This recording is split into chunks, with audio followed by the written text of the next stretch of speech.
A few years ago, I was at a conference, one of those rooms full of indie authors all trying to figure out the same things, comparing notes, sharing what's working and what isn't, and somebody I respect said something that's been rattling around in my head ever since. It was a throwaway line. He wasn't making a big point of it.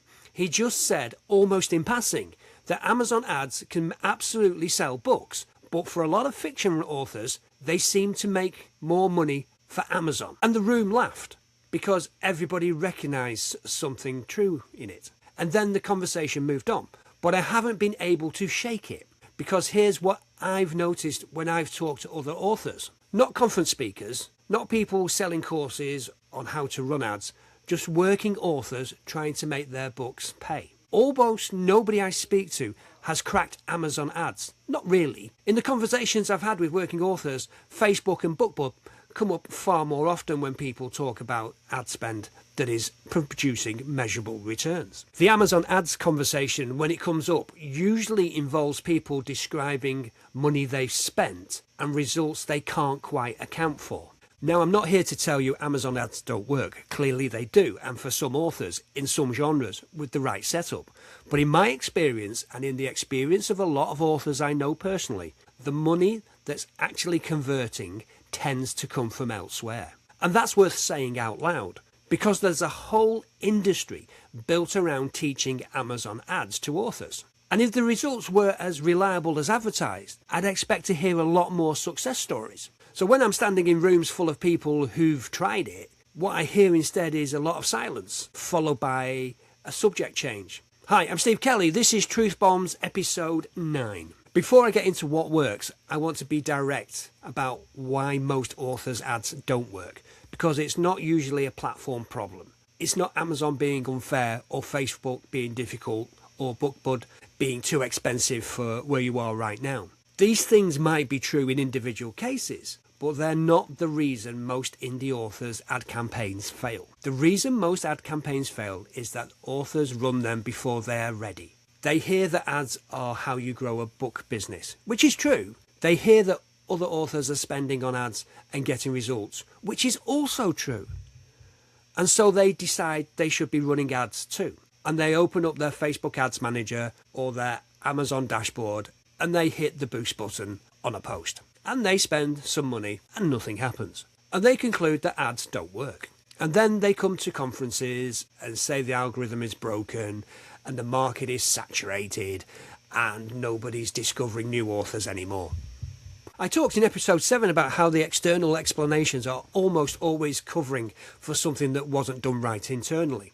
With ads, what wasn't done right is almost always one of 3 things: the wrong book, the wrong platform, or no real understanding of what you're actually doing. Let's go through all 3 because they're different problems with different fixes, and confusing them leads authors down the wrong path entirely. So first of all, the wrong book. This one comes largely from watching my wife's career and from helping other authors we know. And the pattern is consistent enough that I'm confident in saying it out loud. For most fiction authors, advertising a standalone is a much harder commercial problem than advertising a strong series entry point. The maths are against you from the start. Think about what advertising actually is. You're spending money to get readers in front of your book. That reader clicks, buys, reads, and then what? If you've got one book, that's the end of the transaction. You've spent money to acquire a customer, and that customer can never give you more than one sale.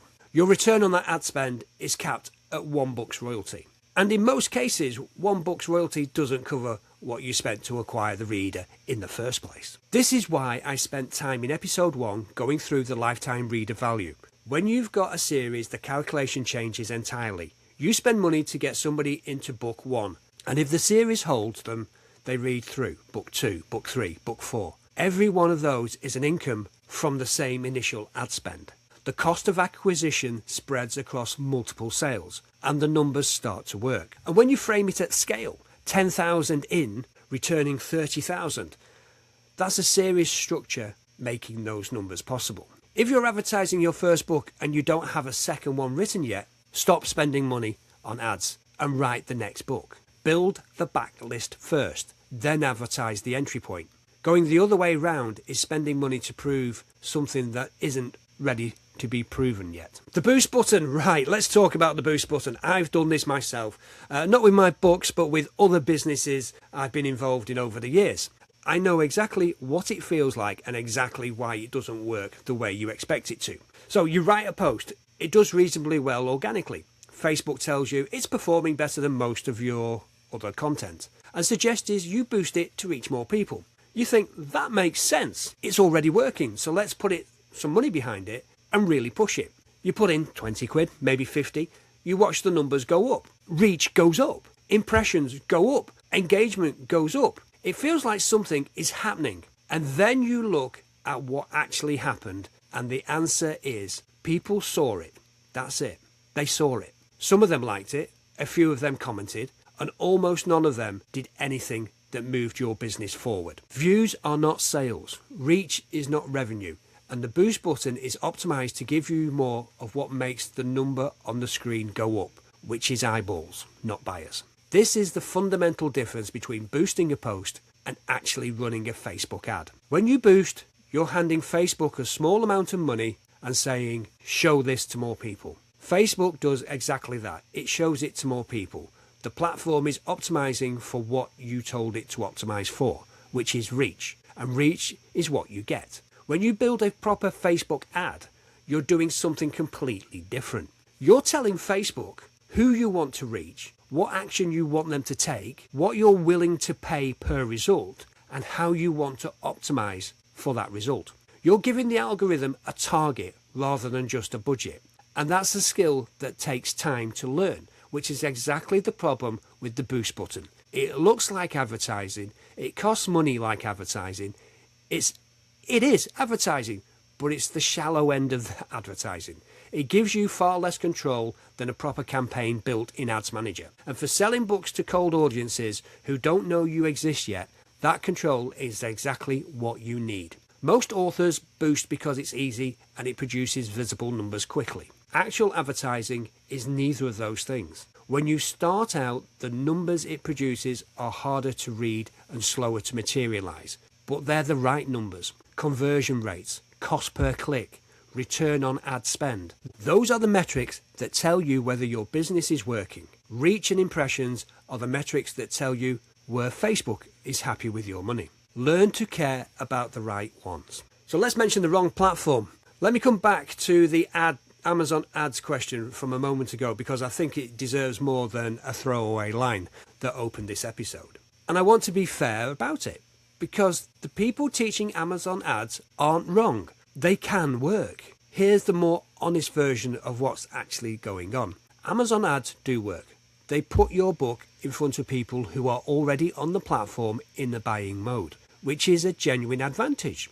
With the right setup, the right genre, and enough time to optimize, authors do achieve positive returns. I'm not going to stand here and tell you the courses and tutorials teaching this are lying to you, because they're not. What they often underestimate is how hard profitability actually is to reach, and how many conditions have to be in place before the numbers work. Plenty of authors discovered the hard way that buying visibility is easy, buying profitable visibility is much harder. Here's the way I've come to think about it, and I think this is the most useful framing I can give you. Ads are an amplifier. They take what's already working and make more of it happen. If your book converts, ads multiply your sales. If your book doesn't convert, ads multiply your losses. They don't create demand. They don't fix a broken cover or rescue a weak blurb.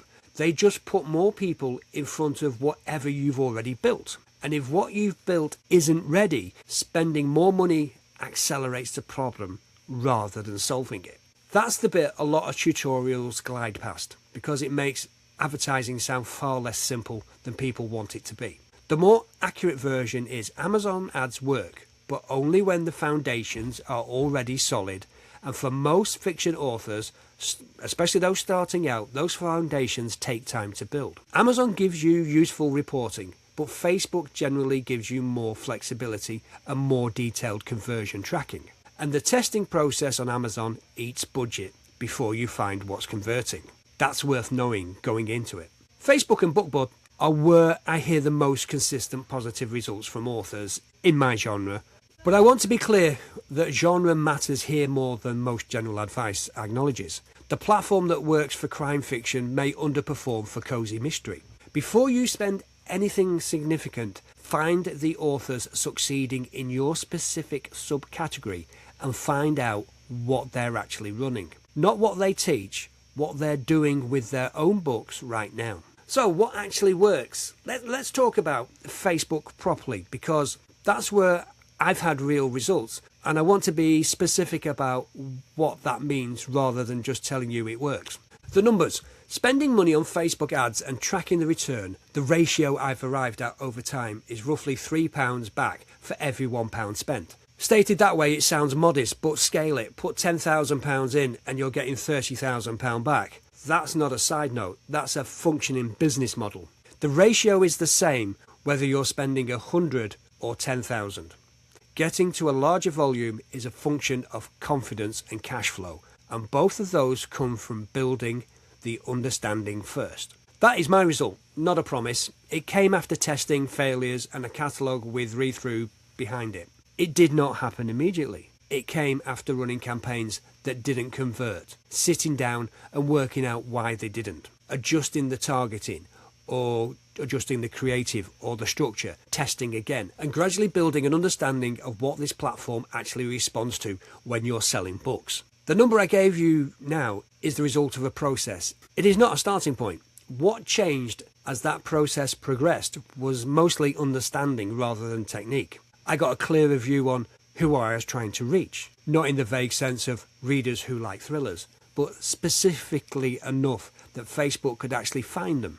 The platform is genuinely powerful at matching content to people when you give it the right signals. The mistake most authors make early on is being too broad or using interest targeting that sounds logical in theory but doesn't translate into buyers in practice. Liking a famous author's page does not mean somebody will buy a book by an unknown one. These are different behaviours, and you find out which audiences are actually converting by testing and tracking properly over time, not by assuming that targeting that sounds right will perform like you expect. The second thing that changed was how much time and care I was putting into the ad. Most authors, when they start, worry about who they're targeting and almost nothing about what they're showing those people. A strong ad shown to a broad audience will outperform a weak ad shown to a perfectly targeted one.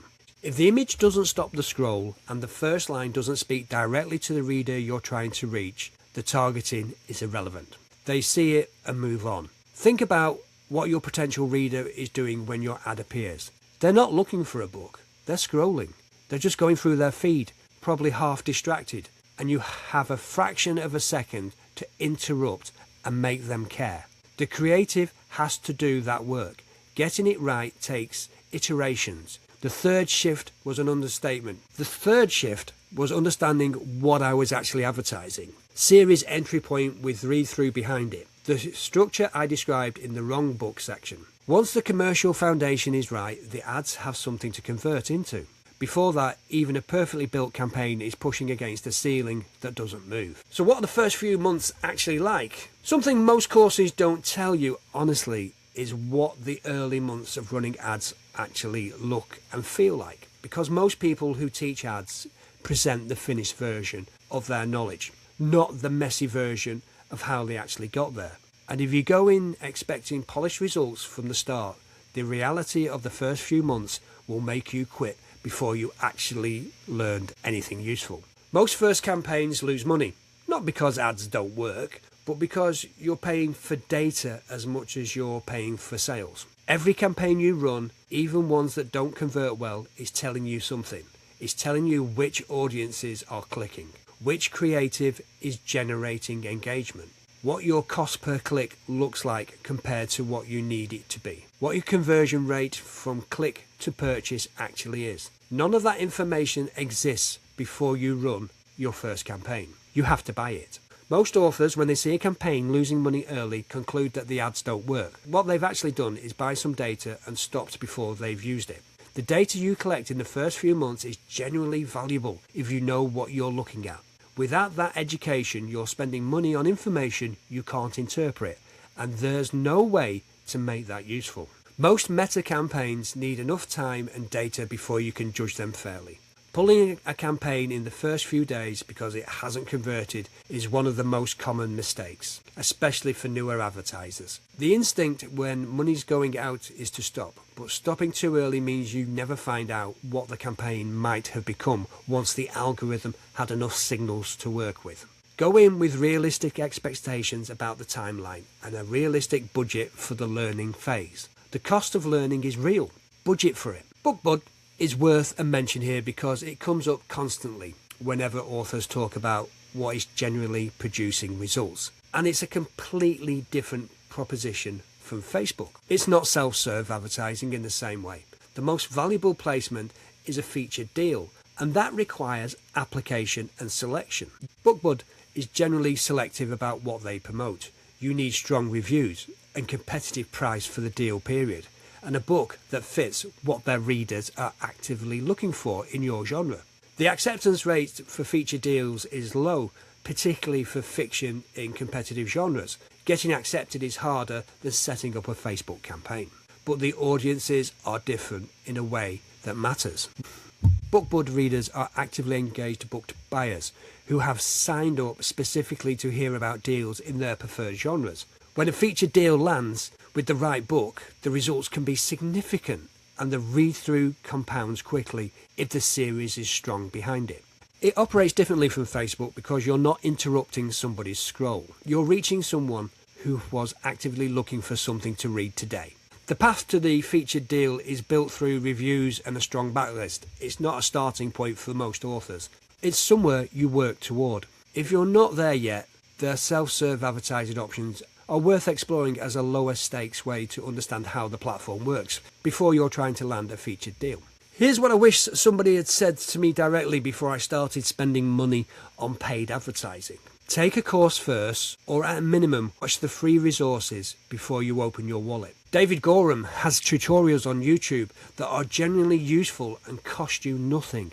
Search his name and Facebook ads and spend an afternoon watching before you spend a penny on your first campaign. He's been in this space a long while. He explains the mechanisms in plain English, and he's not trying to sell you into an expensive program at the end of it. The link will be in the show notes. If you want to go further, Matt Holmes and the Self-Publishing Formula have more detailed material on building campaigns that actually convert. I found both useful, and I'd rather give you the specific names than gesture towards there are resources out there. There are, but they're not all equal. The bigger point matters more than the names. Most authors losing money on ads have skipped the education. They assume that because they use Facebook, they understand Facebook advertising. They don't. Those are different skills, and confusing them is expensive. The cost of a course is genuinely small compared to the money most authors waste on campaigns they didn't understand. The money was always going to be spent. It just would have gone further if the education had come first. Learn first, spend second, in that order every time. So what does right actually mean? I'll keep this short because most of this has already been said. The right book is a series entry point. The right platform is the one where the author in your specific genre are actually getting results, not just the one with the most tutorials. The right creative is an ad that speaks to the reader's experience, not an announcement that you've published a book. And the right knowledge means you've done some education before you've spent anything. Because the free resources exist and there's no excuse for skipping them. The ratio I described, 10,000 in and 30,000 out, came from a process. The first campaigns are part of that process. They're supposed to cost money. They're buying you information, and that information is worth what you paid for it, if you know how to use it. The authors who've written ads off entirely almost always quit at exactly the wrong moment. They spend some money, got results they didn't understand, and stopped. They didn't use the data, they just stopped. Ads aren't broken. Most of the time, yours are, and broken is fixable if you're prepared to put in the learning before you put in the money. So remember, rule number 1, write the damn book, and rule number 2, stay in the game. That's it for this week. I will see you next time. This is the Steve Kelly Truth Bombs podcast, published by Dark Wolf Publishing. No fluff, no filler, just the stuff that actually works.